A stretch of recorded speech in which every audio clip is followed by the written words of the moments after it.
So let's go to another, so we're talking about novel approaches to cancer treatment. Stem cells is one of those. Let's move on to another arena, another way to treat cancer cells, and that is hyperthermia. Hyperthermia is very interesting. There's a couple of ways to heat a tumor up.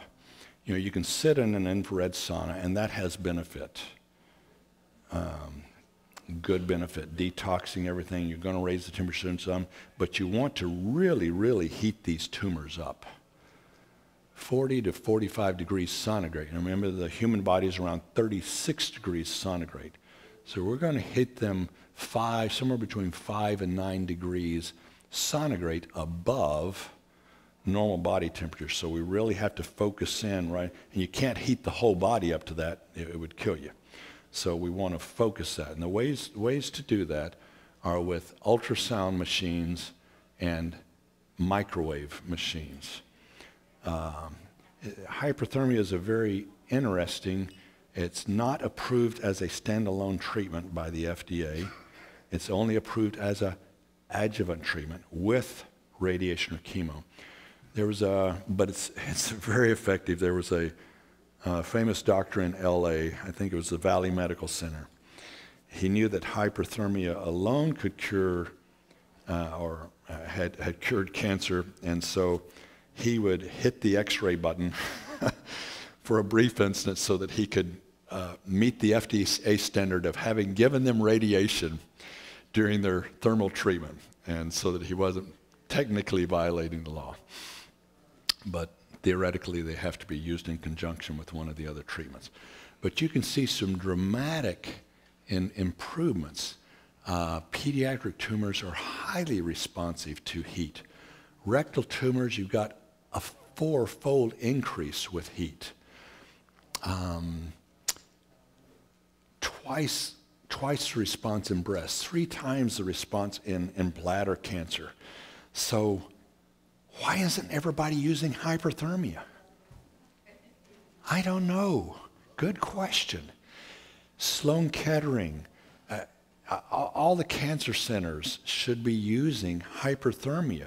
It dramatically increases the response rate. But medicine is very fickle. It's about being in vogue. It's about this. It's about that. Insurance companies doesn't reimburse for it. You think that might have anything to do with it? So it's not a very, very useful therapy that is actually FDA approved, is routinely not being used. In the whole state of California, there's only one center, to my knowledge, that uses hyperthermia. So it's like it should be being used most of the time, but is virtually never used. So hyperthermia is one of those. Another agent, unrelated to hyperthermia, is an agent called rapamycin. It's a very interesting rapamycin. You might gather from the name, it's classed as an antibiotic or an antifungal. So it was found on Easter Island. I think we've got a slide on that in a second.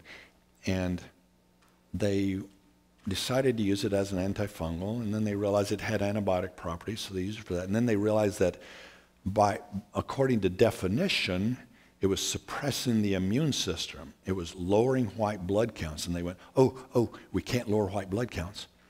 But then they thought, oh, well, we want to lower the immune response in organ transplant patients. So they said, oh, well, we can use it over there. So they started using it in organ transplant patients. Well, as the years went along, you're suppressing the immune system. You're supposed to have more cancer, right? When you're suppressing the immune system. These patients on rapamycin had almost no cancer. So then they went, oh, we can use it as a cancer drug. There is now a whole science around rapamycin.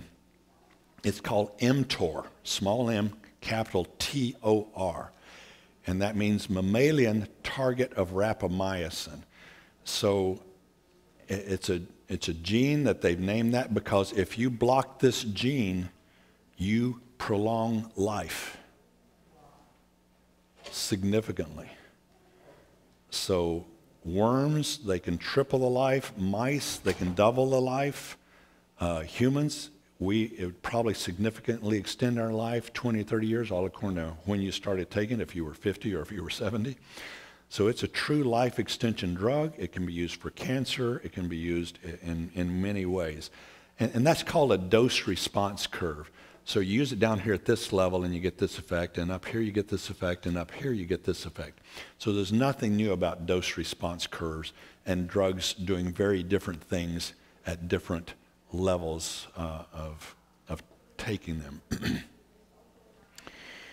So rapamycin is one of those really cool agents that are very interesting and unique to look at in relationship to cancer. There's also some really novel things out there that are, they stop up lactic acid from getting out of the cycle. So cancer cells can't use oxygen properly. They can't use the Krebs cycle. And so think of it as a hybrid car. So you've got the electric cycle, the clean burning cycle, but when you need more energy, when that battery won't produce enough energy, the polluting side kicks in, the gas burning engine kicks in. So normally our cells are burning oxygen, really clean process. I'll explain life to you on an atomic level in 60 seconds or less. Electrons come from the sun. Plants grab the electrons. They take carbon dioxide out of the air. They take the carbon, release the oxygen. We're loving that. Breathe that oxygen. They've got a carbon now. They've got an electron from the sun. They're taking water out of the ground, H2O. They release the oxygen. Again, we're loving that. They take the hydrogen, carbon, bond the hydrogen to the carbon with the electron. That's called food. We eat the food and the process goes in reverse. Our little mitochondria, our little energy plants, break the hydrogen off the carbon, grab the electron. ADP goes to ATP, adenosine triphosphate, which is what powers our cells. We're body electric. So we run on electrons. Now the waste from that, so you've got a carbon, you harvest the electron for energy. So you've got a carbon and a hydrogen left over, right? Okay.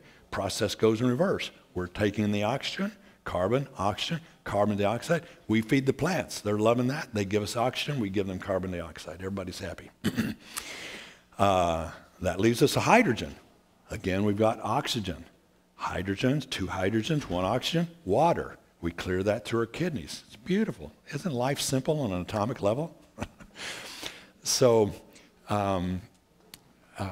but as cells go bad, as they go cancerous, they stop being able to use oxygen, and they start using this dirty burning side, the gas engine side of the energy production in the cell. And while the byproducts of oxygen use are real easy, water and carbon dioxide, the byproducts of the Embden-Hoffmeyer pathway is bad stuff. So when you exercise and you can't get enough oxygen in, you still have to be able to run or move, and that other energy system kicks in, and you build up what in your muscles?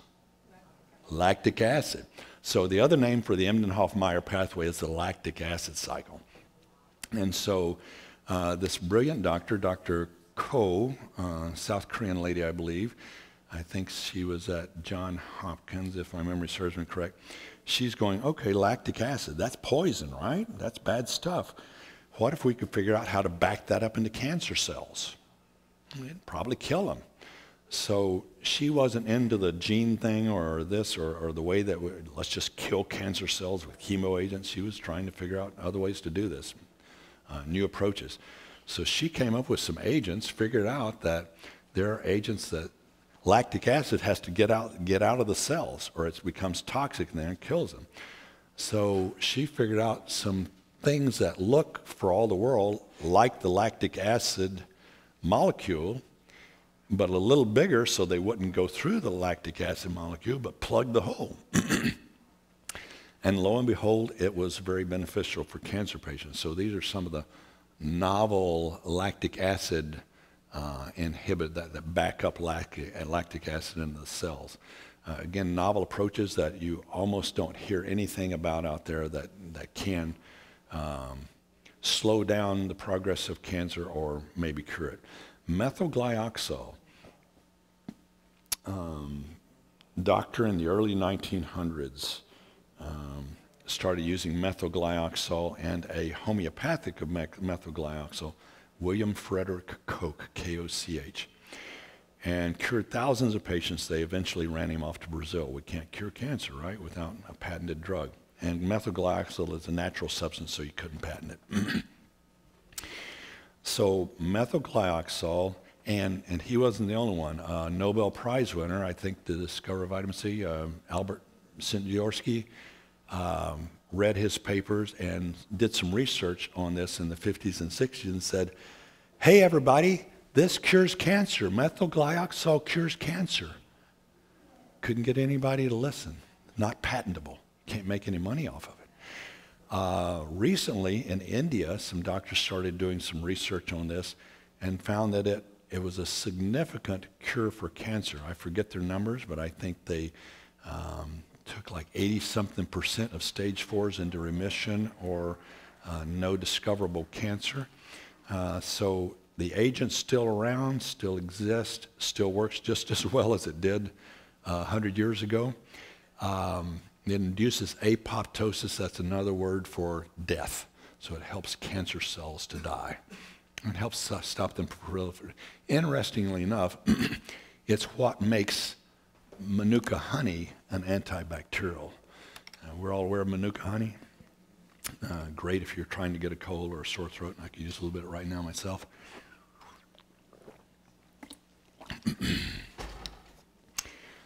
So it's the substance in Manuka honey that makes it more antibacterial.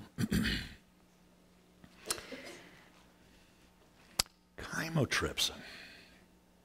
Well, that's a digestive enzyme, isn't it? Yeah, sure is. So Dr. John Baird, an embryologist in England,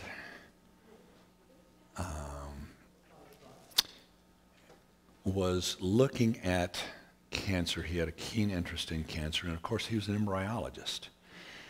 So he was trying to figure out, there is a thing when you get pregnant, when a woman gets pregnant, the fetal complex, a big ball of cells, and then it divides, and half the cells go up and become the trophoblast, which becomes the placenta, and the other half becomes you.